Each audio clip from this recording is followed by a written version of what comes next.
Wife wanted to remain a virgin until marriage like me, but now she wants to wait until our church wedding in April, so she's moving back. I, 28 male, dated my wife, let's call her Rena, F26, for 3 years before we got married, and during that time, she made it known that she would like to remain a virgin until our marriage.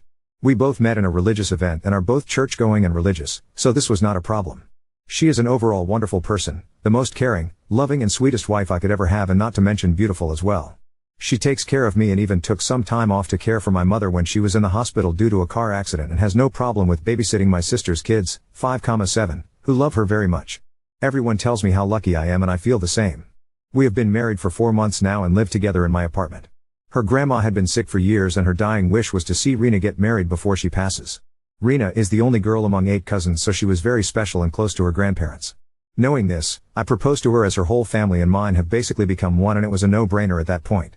We got married in the courthouse within a week after knowing about the prognosis. We went straight to the hospital and had a small party there with her, since she had a private room and the hospital staff allowed it. Sadly, she passed about 17 days later. Later that night, after getting to the hotel from the wedding, she tells me that she thinks we should wait until we marry in church because she considers this marriage legal but not anointed by God and is not right. We cuddle, kiss, but then when it gets heated, she stops me midway and tells me the time will come and we will enjoy it. Our families are planning a big church wedding for us in April when we will be fully yoked, but I don't know how I could wait that long.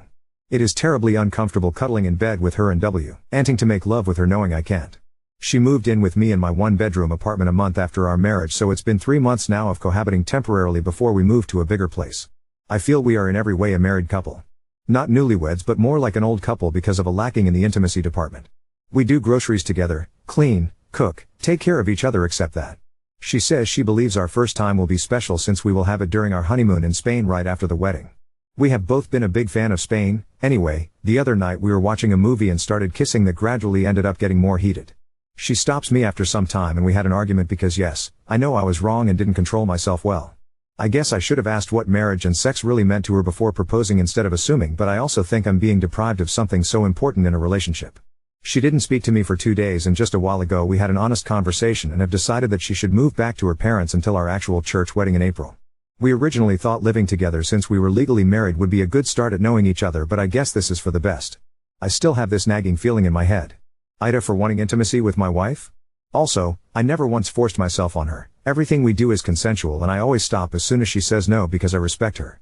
I guess I'm just frustrated most of all, and I want to know if I'm an asshole for feeling this way. Edit, originally posted on r/am-I-the-asshole, but it got removed. Edit 2, thanks everyone for your feedback.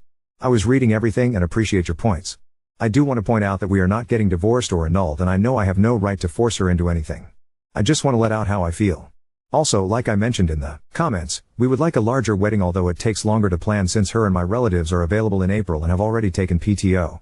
I will wait for her, of course, and I value her virtues and how strong she is with her principles. We didn't talk about sex before the courthouse wedding, I guess because we both had differing assumptions on the relationship, and despite her wanting the church wedding before we moved in, she offered to move in as a compromise since she knows what she's asking is also not easy. I don't think another small gathering is necessary because at this point, it will all be just for show and takes away the uniqueness of the church wedding and the feelings involved if we had too many wedding-related events. I want her to feel special on that day because she is, and to feel like how a bride does on that one special day.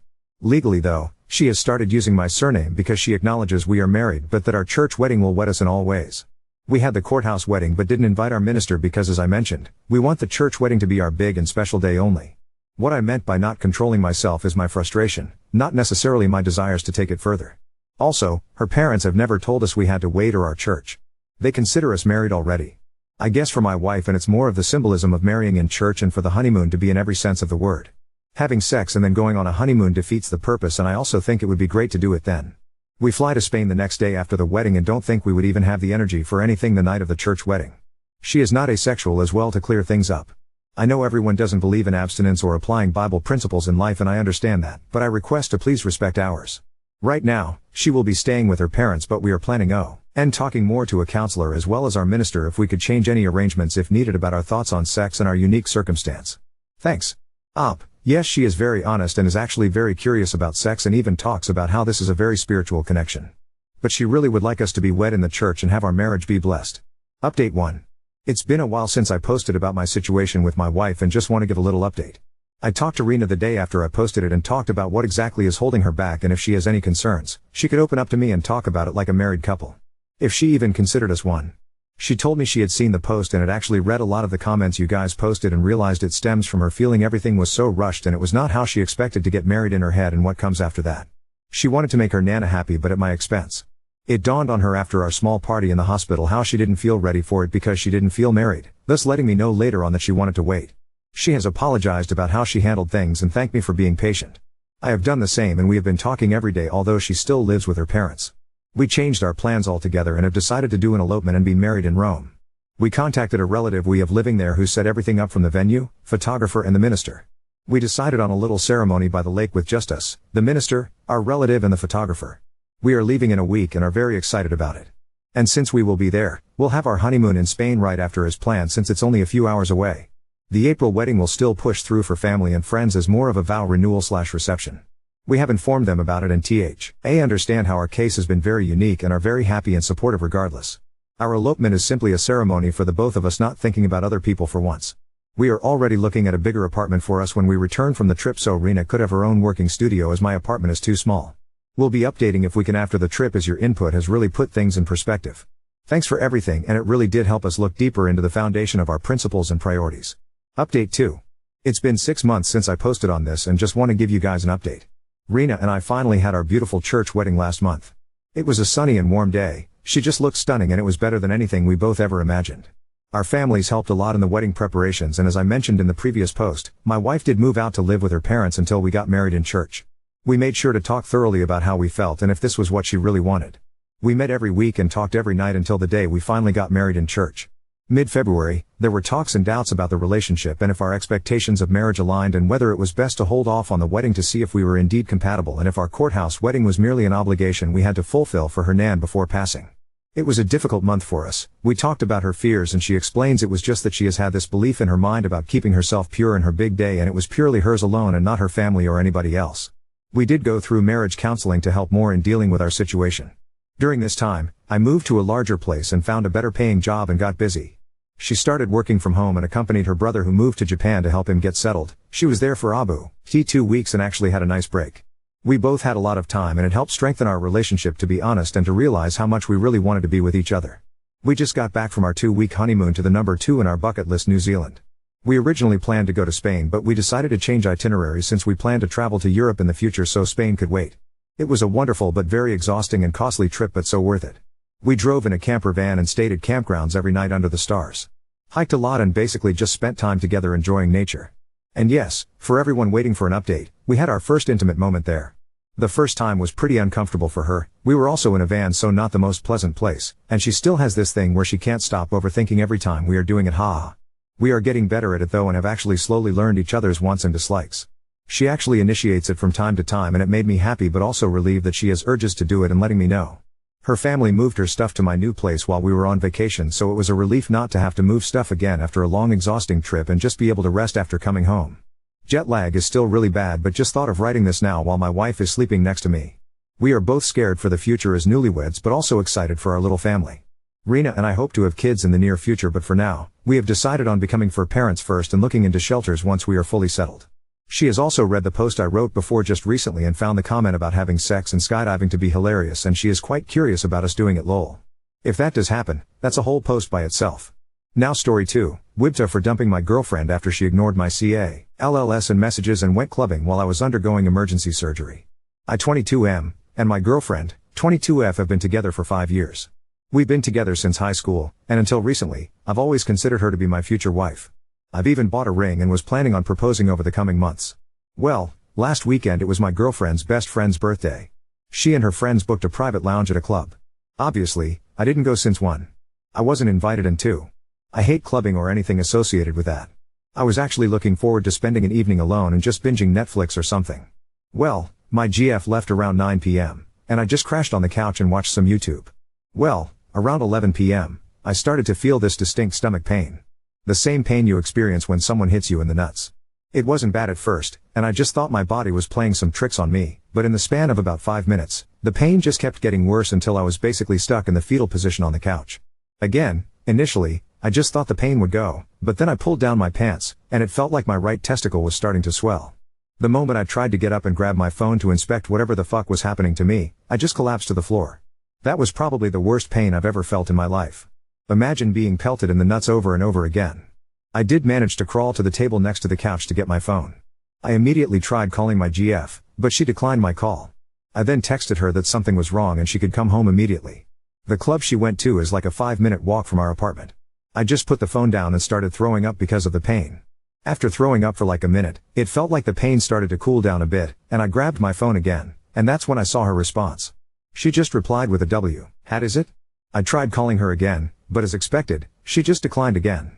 I then texted her that I need to go to the hospital now. She then asked for what, and I just replied with my balls hurt. I then just dialed for emergency services. I explained my situation to the emergency responder, and she asked if there was somebody that could drive me to the hospital, and I stupidly said yes. I thought my GF would be home soon, and she would drive me to the hospital. I felt embarrassed to call an ambulance because my balls hurt. After I told the emergency responder this, she then told me that she would call me again in 10 minutes to make sure I was being driven to the hospital. I then put down the phone and went back to vomiting on our carpet. Again, after the pain went away for a bit, I checked my phone and saw that my GF just responded with laughing emojis. I again tried to call her, but as expected, she just declined again. She texted me that this wasn't the time to play games, and she then told me that if I texted or called her again, she would block my number. I again tried calling her, but she declined again. And when I tried calling her a second time, I realized she actually blocked me. I went back to curling up on the floor, and now I started shivering. At this point, I didn't care about being embarrassed and just called emergency services again and asked for an ambulance. It felt like an eternity, but the ambulance eventually came and rushed me to the hospital. I don't remember much of surgery since I was sedated, but I remember waking up eventually, and my right testicle was being stitched together. The doctor informed me that I had a testicular torsion, and I was extremely lucky to reach the hospital in time. I could have easily been forced to surgically remove my testicle. I checked my phone and saw the missed calls and messages my GF left me. In summary, she came home from clubbing and smelled the vomit in our apartment. When she saw the vomit and our carpet, she got mad and tried searching the apartment to find me. When she realized I wasn't there, only then did it hit her that I was actually being serious. I just texted her in which hospital I was staying in and my room number, then went to sleep. I woke up the next morning and saw my GF sleeping on a couch next to my bed. After she woke up, she started bombarding me with apologies. She thought I was joking, that I was trying to ruin their night, etc. I didn't have the energy to argue, so I just kept quiet. I was beyond hurt by what she did, and I wanted to break up with her then and there. Why the fuck would somebody ignore messages where their partner is begging them to come home? Not only that, she stayed in the club until 3 a.m. and didn't even consider going home to check on me. She did stay with me in the hospital for the remaining 2 days I was admitted there and did take good care of me, but I was still beyond pissed at her. Ever since coming home yesterday, I've been wanting to dump her, but at the same time, I feel like she genuinely thought I was joking and made a mistake. I feel conflicted and don't know how to proceed in this situation. Wibta, if I dumped her? Am I overreacting? How would you guys navigate this mess? Edit, just to clarify. No, I never had an issue with her going out in the first place or have ever pulled pranks for her to come home from a night out. And BTW, thank you guys so much for the support. I'm beyond blown away. Update 1. First of all, I would like to clear up some misconceptions brewing in the comment section of my last post. No, I have never pulled any malicious pranks on my girlfriend to get her to come home early from a night out or anything. Neither do I have an issue with her going out, as long as she doesn't come home at like 6 a.m. And no, I've never blown up her phone like that while she was out with friends. We usually go out together since we share the same friend groups. Here are mine and her mess. Ages from WhatsApp in order since people thought I just texted her my balls hurt or something. Translated, 1. Me, declined my first 2 calls. Her name, please come home, something is wrong. 2. Her? Can't talk RN. What is it? 3. Me, T. Reed calling her again. I need to go to the hospital. 4. Her? What? 5. Me, again tried calling her twice. My balls hurt. Please come now. Something is wrong. 6. Her. 7. Me, tried calling her again twice after calling emergency services. 8. Her, I swear don't bother me again or I'm blocking you. Let me fucking enjoy my night out. 9. Me, tried calling her again twice and got blocked. At this point, the pain was too bad to try anything with her anymore and I just called an ambulance. 10. Her next message after unblocking me at 2 a.m. My name, why the fuck is there vomit in the living room and where the fuck are you? Why is the front door unlocked if you left somewhere? She then went into a full mental breakdown as she realized I was being serious about going to the hospital. Over 70 messages. Now for the update. Thank for all those who wished me a speedy recovery. I'm doing much better now. Not being able to go to work for the next 3 weeks is definitely a bummer. I work for my dad's construction company, and my job requires lifting a lot of heavy weights. I'm also prohibited from having any sex for the next 2 to 3 weeks as well. I might have also developed some trauma due to the pain. I randomly get the same sensation again, and it's driving me nuts. See what I did there?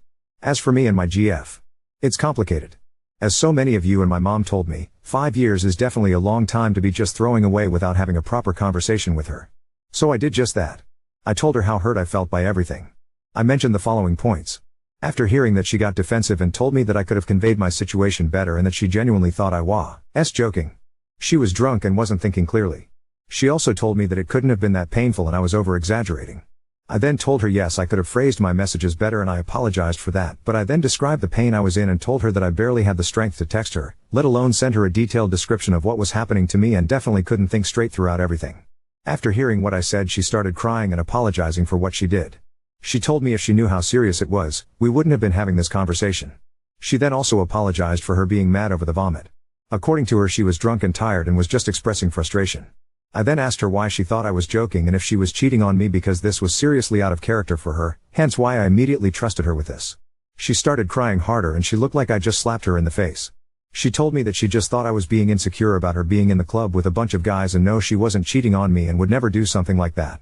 We then hugged for a solid 10 minutes after that. The next part was really hard for me, but I told her I need some space to gather my thoughts and told her she needs to stay with her parents for the time being. She immediately started having a mental breakdown and asked if I was breaking up with her. I told her I wasn't sure and needed time to see if I still trusted her after all of this, and what she did was beyond disrespectful. How could I trust someone with my life after they pulled something like this? I then told her that we are young and this mess was mostly caused by our immaturity. This entire situation was an important life lesson for the both of us regardless if we stayed together. After begging a bit more, she then put her head down and started packing a few essentials. Before leaving, she told she would be willing to do anything to make up for this and that I could take as much time as I needed. She then gave me a big kiss and left. That was 2 days ago and this is where we currently stand. I still give her updates on my healing, but besides that we don't contact each other.